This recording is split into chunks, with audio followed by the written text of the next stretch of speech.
Bapak-bapak, ibu-ibu semuanya, kita langsung ke pertanyaan. Alhamdulillah sudah ada beberapa pertanyaan yang masuk. Saya langsung bacakan pakai pertanyaannya. Ini terkait dengan pertama, pertanyaan terkait dengan apa yang dibahas minggu lalu pakai. Ini pertanyaannya saya bacakan. Alhamdulillah tiasa nyimak pakai bahasa Sunda.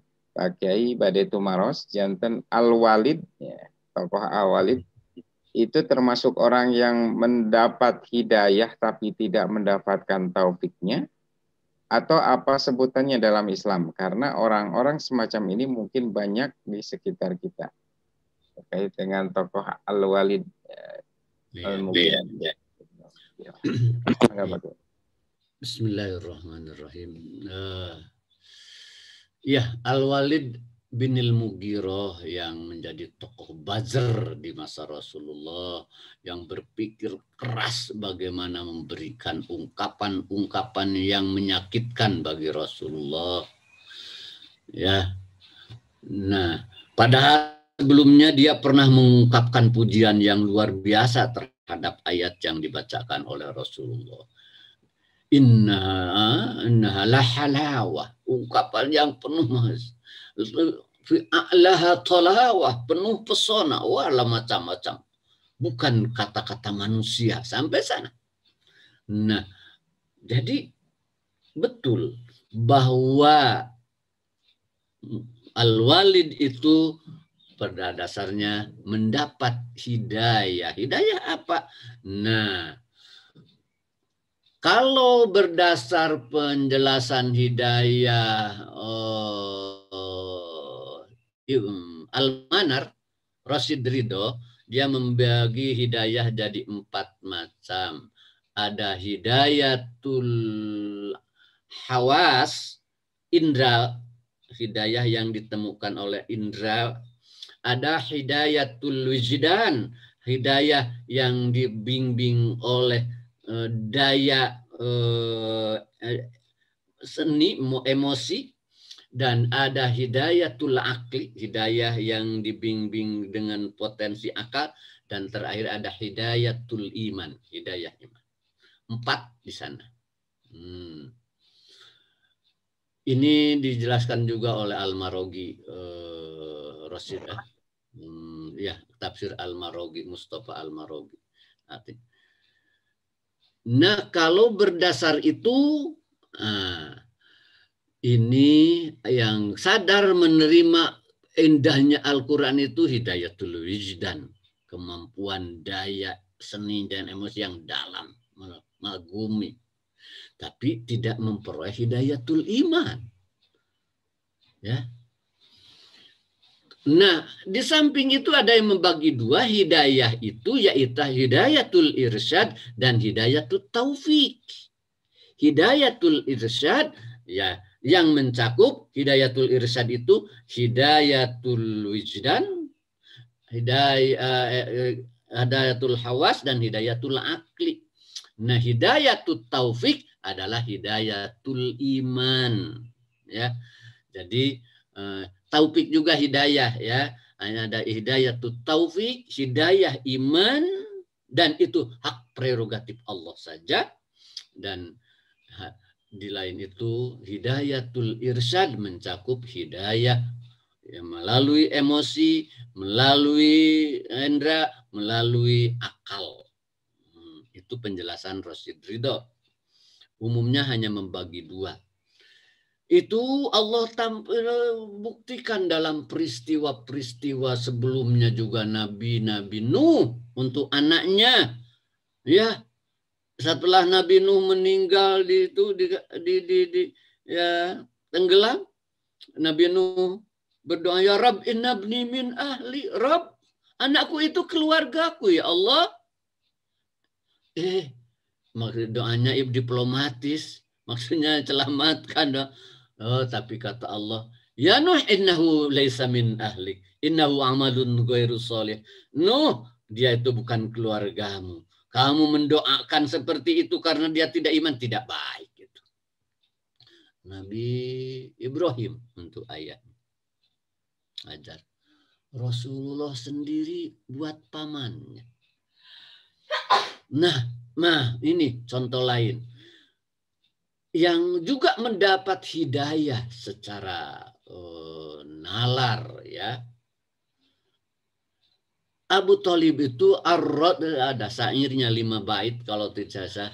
Engkau mengasongkan kepadaku suatu agama dan aku yakin min khairil bariyati dina, kata dia. Agama yang terbaik, tuh Pak Abu Thalib. Tapi apa? Kenapa tidak iman? Laulal malamata au hidari syubbatan. Ini ada cuma dua bait yang ingatnya. Kalaulah tidak khawatir ada celaan bagiku, lawajadtani samhan bidinika samhan mubina. Tentu engkau akan dapatkan aku berlapang dada dan tampil secara nyata dengan agamamu. Tapi kenapa tidak? Tadi sakut jadi celaan, gengsi saja. Sedangkan Al-Walid kenapa? Karena gengsi juga. Karena merasa lebih hebat. Takut derajatnya jatuh. Nah inilah sederhana sepertinya sebabnya. Hidayah yang agung itu terhalang. Karena kesombongan, karena gengsi, karena itu. Abu Thalib itu dalam syairnya sendiri ya. Jadi betul itu sudah mendapat hidayah apa? Irsyad atau hidayah wijdan, tapi tidak mendapat hidayah taufik dan dalam bahasa lain hidayatul iman. Mungkin itu Pak Cucu yang bisa saya jelaskan Pak.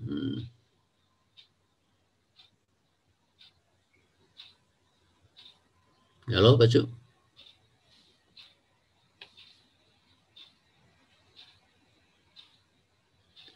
Masih di mute Pak, unmute Pak. Pak Cucu.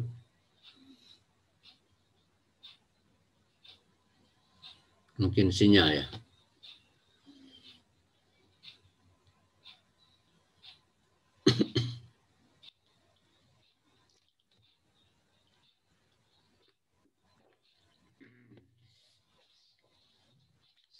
Jadi kalau sekedar mengisi waktu sambil mungkin sinyal Pak Cucu tersambung kembali. Boleh bertanya sedikit Pak? Mangga. Kalau tadi taufik itu adalah bagian dari hidayah, bagaimana redaksi yang benar ketika kita sering dalam khotimah pidato atau pembicaraan wabillahi taufik wal hidayah. Dimohon pencerahannya Pak. Iya. Iya, itu justru at-taufik itu rata-rata para ulama bagian dari hidayah ya, hidayatut taufik. Karena at-taufik itu arti secara harfiah menyelaraskan, pertolongan di mana semuanya menjadi terselaraskan, dibantu untuk merealisasikan yang diyakini ya setelah mendapat iman itu. Jadi pelaksanaannya. Nah karena itu didahulukan wabillahi taufik wal hidayah. Setelah mendapat hidayah iman, kemudian mendapat hidayah-hidayah yang lainnya. Nah karena itu ada ihdinas siratal mustaqim. Nah ini hidayah dalam arti al-irsyad yang lebih luas. Sebab kalau hidayatut taufik di sana, maka orang-orang muslim menuduh, tuh ternyata orang-orang Islam itu sebenarnya belum mendapat hidayah iman katanya. Kalau itu. Nah, kita sudah sholat kan, sudah ada hidayah iman. Lantas hidayah mana? Hidayah agar pemilihan kata-kata kita, pemilihan sikap kita terus terbimbing oleh bimbingan-bimbingan dan nilai-nilai serta harapan-harapan Allah terbaik. Jadi lebih luas hidayah itu ya. Nah, betul. Jadi sudah benar. Wabillahi taufiq wal hidayah gitu ya. Terima kasih Mangga Pak. Pak Cucu udah nyambung?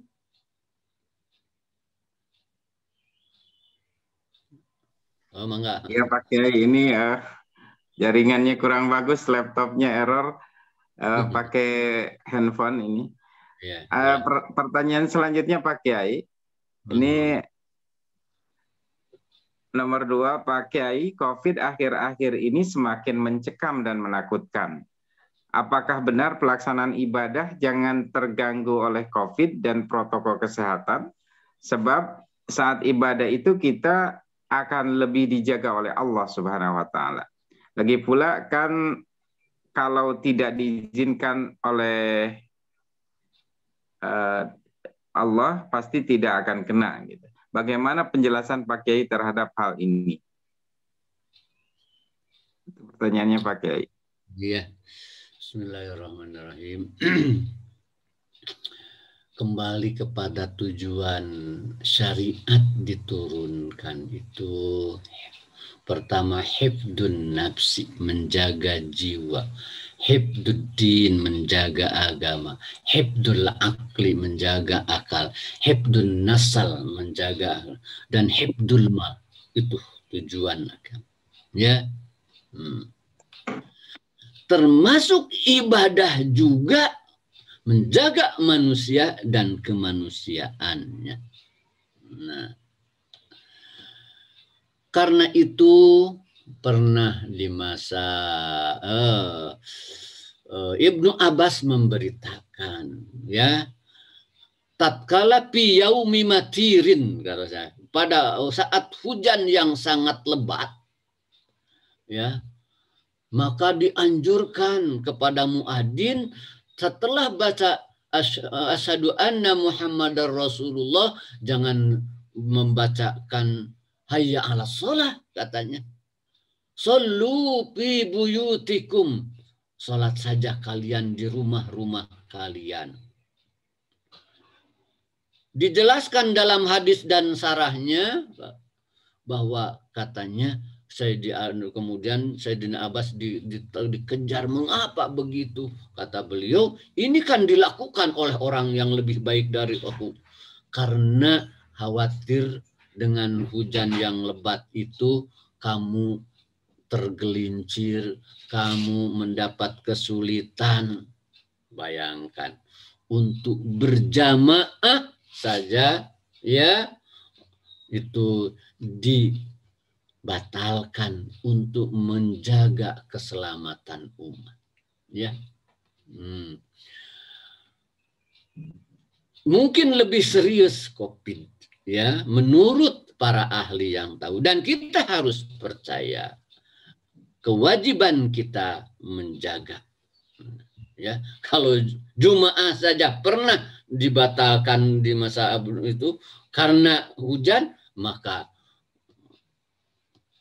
dalam tata cara sholat, ya, pakai masker, jaga jarak. Bahkan kalau sudah memang sangat serius, kalau ke masjid terancam, tidak perlu atau tidak harus ke masjid, bisa di rumah, seperti yang terjadi. Nah, dari sana tidak bisa lantas, wah, kan kalau tidak Allah turunkan tidak akan, tidak bisa dibenturkan dengan keyakinan antara kewajiban usaha dengan keyakinan itu. Keyakinan terhadap apa yang bisa terjadi hanya karena takdir Allah itu harus 100% dan usaha pun harus 100%. Nah, tidak bisa dibenturkan. Karena itu apa yang telah ditetapkan oleh para ahli dalam bidang ini, dan ini sifatnya alamiah, sebab, ya, sebab itu alamiah, kan di lain kesempatan juga ma asobaka mim musibatin fabima kasabat aidikum, tuh kata Al-Qur'an. Tidak kena suatu pun yang kena pada itu bima kasabat aid, karena perilaku kamu juga. Tuh, jadi semuanya ada dasar untuk kita menjaga diri, ya. Dan kadang-kadang bisa jadi merasa lebih tahu atau merasa lebih, justru kadang-kadang karena kurang informasi dan kurang luas dalam pemahaman masalah itu. Insya Allah seperti itu Pak Cucu yang bisa saya jawab Pak. Terima kasih Pak Kiai ya, jelas. Pertanyaan berikutnya Pak Kiai ini terkait dengan yang barusan dibahas atau dalam kajian barusan. Assalamualaikum, bagaimana memaknai bahwa musibah ini rahmat bagi seseorang muslim, bagi seorang mukmin, sementara dengan adanya musibah ini hilang kesempatan pelaksanaan ibadah haji nih Pak Kiai. Pertanyaannya seperti itu, Mangga. Iya. Insya Allah semuanya rahmat ya dari Allah. Dengan sakitnya saja ya kita hilang berjamaah, tapi kita terus dzikir, rahmat.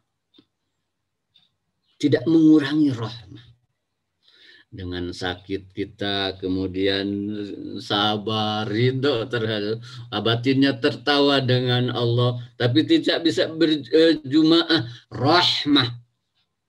Karena dalam kondisi ini secara syariat haji pun tidak wajib. Ya. Wajib itu kalau syarat-syarat itu ya.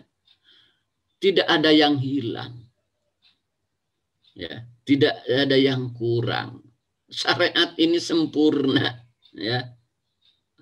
Jadi dengan kita tidak haji, ada yang tidak karena sudah jadi tidak wajib karena kondisi ini. Hampir seluruh ibadah itu tidak netral dari kondisi, selalu terkait dengan kondisi. Puasa saja, silakan puasa kalau melihat hilal. Kalau tidak melihat hilal, tergenap tidak tuh dengan artinya betul-betul mengikuti situasi real alami. Nah, karena itu jangan merasa kurang dengan hilangnya itu. Itu justru bagian dari rahmat Allah. Karena orang yang sudah niat, bayangkan rahmatnya itu ya, sudah niat tidak jadi karena apa? Karena COVID ini, sehingga dia meninggal dunia. Insya Allah dia sudah memperoleh apa yang dia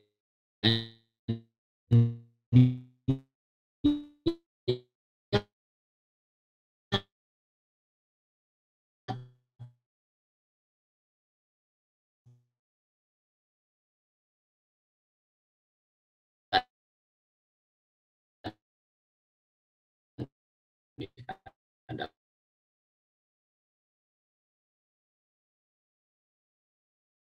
Demikian Bapak-Bapak, Ibu-Ibu semuanya dan adik-adikku sekalian, pembahasan tentang apa dibalik atau hikmah dibalik COVID-19 luar biasa. Itu di situ ada jalan bagi kita untuk menuju Allah Subhanahu wa taala, menuju surga Allah Subhanahu wa taala. Kuncinya adalah dengan kesabaran, kita harus sabar dan ridho terhadap apa yang telah ditetapkan oleh Allah Subhanahu wa taala.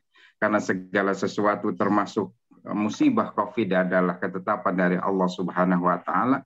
Walaupun tetap kita harus berusaha karena tugas kita di dunia sesuai dengan amanah dari Allah Subhanahu wa taala, yaitu kita harus tetap berusaha. Mungkin seperti itu Pak Kiai ya. Kita harus al-kasbu, usaha gitu, berusaha.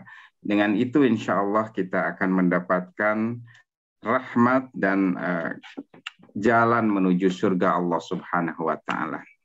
Saya kira dicukupkan sampai di sini untuk pertemuan atau kajian subuh kali ini Pak Kiai. Terima kasih, syukran kasiran. Mudah-mudahan kesehatan, keberkahan senantiasa bersama Pak Kiai dan keluarga. Terima kasih juga kepada bapak-bapak, ibu-ibu, para guru besar semuanya, adik-adikku sekalian yang selalu setia mengikuti kajian subuh kita, kajian tafsir Tarbawi setiap hari Rabu pukul 5 sampai 6.10 kurang lebih seperti itu. Saya kembalikan kepada MC untuk kemudian Pak Kiai akan membacakan doa dan menutup acara ini. Demikian, terima kasih dari saya selaku moderator. Hasbunallah wa ni'mal wakil, ni'mal maula wa ni'man nasir. Assalamualaikum warahmatullahi wabarakatuh. Waalaikumsalam warahmatullahi wabarakatuh. Terima kasih kepada Bapak Kiai yang sudah membawakan tausiahnya. Kemudian terima kasih kepada Bapak Cucu yang sudah membawakan acara tausiah tadi. Kemudian terima kasih juga kepada Bapak Ibu Guru dan para dosen atas kesempatannya hadir pada kesempatan pagi hari ini. Untuk itu alhamdulillah kita sudah sampai kepada acara terakhir yakni penutupan. Untuk itu marilah kita membaca bacaan hamdalah dan doa bersama. Alhamdulillahirabbil alamin. Dan untuk pembacaan doa insyaallah akan dipimpin langsung oleh Bapak Kiai. Untuk itu kepada Pak Kiai Abdul Salam dipersilahkan. Bismillahirrahmanirrahim.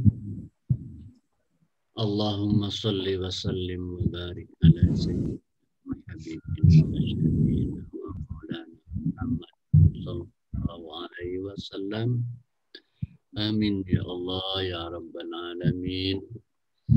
Alhamdulillah hamdan yuafi ni'amahu wa yukafi'u mazidah. Rabbana lakal hamdu kama yanbaghi li jalali wajhikal karimi wa azim sultan. Ya Allah yang Maha Pengasih lagi Maha Penyayang. Ya Allah yang Maha Rahman, yang Maha Rahim. Ampunilah kami ya Allah. Ampunilah dosa-dosa kami ya Allah. Ampunilah kedua orang tua kami ya Allah. Ampunilah dosa-dosa mereka ya Allah. Kasih sayangilah mereka sebagaimana mereka telah mengasihi sayangi kami di saat kami kecil ya Allah. Ya Allah, kami hanyalah hamba-hamba-Mu yang tak berdaya di hadapan kehendak-Mu, di hadapan musibah yang Engkau turunkan kepada kami, ya Allah. Engkau telah menampakkan keagungan-Mu di dunia ini, membuktikan kelemahan manusia, ketidakberdayaan manusia.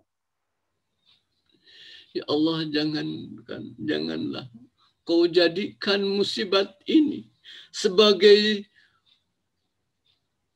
untuk meluluh lantakkan kehidupan kami yang berakhir dengan bencana dunia dan akhirat. Ya Allah, jadikan musibah ini sebagai jalan untuk kami menjadi lebih dekat kepadamu ya Allah. Sebagai jalan untuk kami lebih mampu taubat kepadamu ya Allah. Sebagai jalan untuk kami mampu mendekati pintu ridho dan surgamu ya Allah. Ya Allah, ya Rahman, ya Rahim. Bimbinglah kami ya Allah. Bimbinglah seluruh kemampuan kami, pikiran kami, hati kami. Sehingga semuanya berjalan di atas nilai-nilai bimbingan dan ridha-Mu ya Allah. Engkau anugerahi kami dengan segala kesempurnaan ya Allah. Kesempurnaan akal kami, mata kami, daya dengar kami. Tapi sedikit mata kami digunakan untuk membaca ayat-ayat-Mu ya Allah. Hanya sedikit telinga kami digunakan untuk mendengar nilai-nilai harapan dan pesan-pesan-Mu ya Allah. Pikiran kami digunakan untuk memikirkan segala sesuatu selain-Mu ya Allah.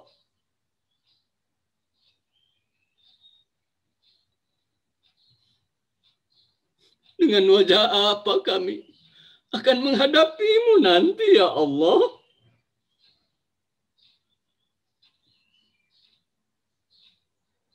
Bimbing ya kami ya Allah. Peluklah kami dengan kelembutan kasih sayang-Mu ya Allah. Rabbana taqabbal minna innaka antas samiul alim. Amin ya Allah. Anta tawwabur rahim. Amin. Rabbana atina fid dunya hasanah. Amin. Akhirati hasanah. Wa qina adzabannar. Amin ya Allah. Alhamdulillahi rabbil alamin. Al-Fatihah. A'udzu billahi minasy syaithanir rajim. Bismillahirrahmanirrahim. Alhamdulillah. Iyyaka na'budu wa iyyaka Siratal ladzina an'amta 'alaihim. Amin amin ya rabbal alamin. Assalamualaikum warahmatullahi wabarakatuh. Waalaikumsalam warahmatullahi wabarakatuh.